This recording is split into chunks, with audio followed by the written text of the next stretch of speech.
Was Johnny Appleseed a real person? We know what the folk stories, books, and even movies tell us. But what's the truth? Was he a real person who wandered around spreading apple seeds as he went? Let's get to the bottom of it. Johnny Appleseed was a real person from history. He was born Jonathan Chapman on September 26, 1774, in Massachusetts.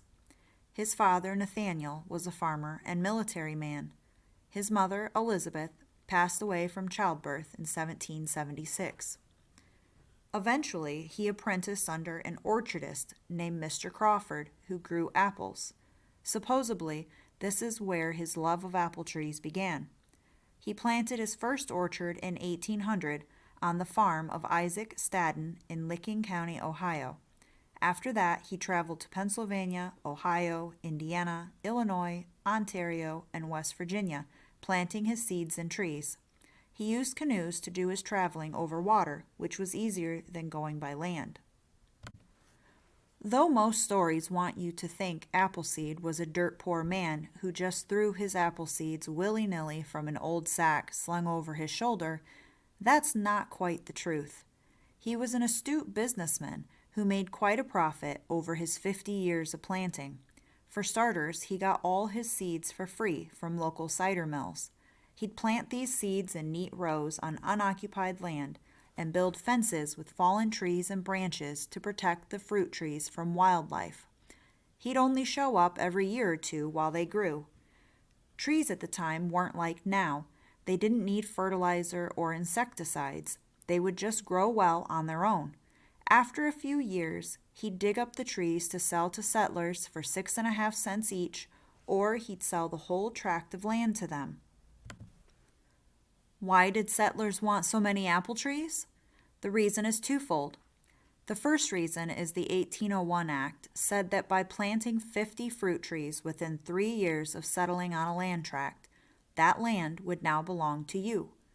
So settlers could either buy 50 trees to plant or buy the land from Chapman with pre-planted trees, which was more expensive but much easier for the settlers in the scheme of things.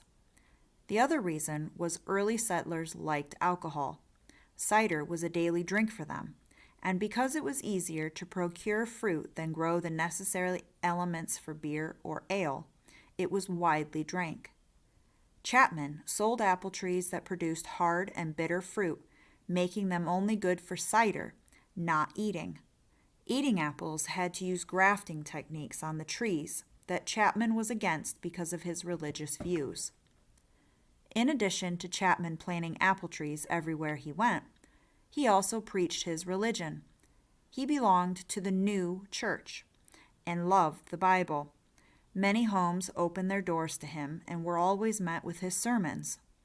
Actually, our first written report of Chapman and his tree planting tendencies comes from a bulletin from the New Church of Jerusalem, printed in Manchester, England.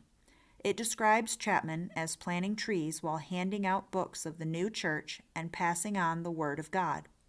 A letter written by a new church member in 1822 names Chapman as Johnny Appleseed. That's the first written account of his nickname. The Johnny Appleseed legend talks of Chapman being destitute, barefooted, and with a cooking pot as a hat. The truth is slightly different. He really did go barefoot in all weathers, including snow. He had, by all accounts, a wild appearance that sometimes included only wearing a burlap sack as clothing. He didn't own a house or sleep indoors, but preferred to camp in the woods.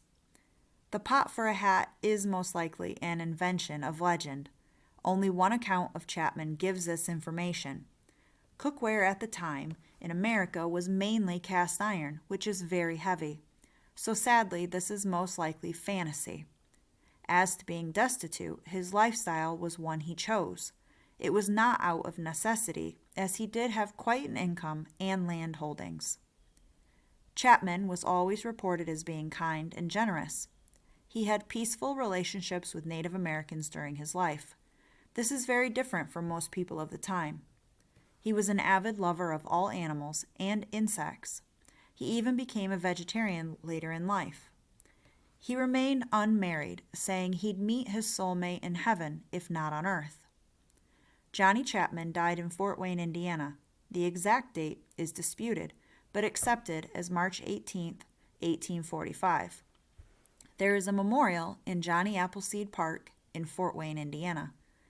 On his death, he left over 1,200 acres of orchard land to his sisters. So that's the true story of the folk hero Johnny Chapman, better known as Johnny Appleseed. He did plant tens of thousands of apple trees, but slightly different than the lore would have you believe. Hit the like, subscribe, and follow for more utterly useless facts.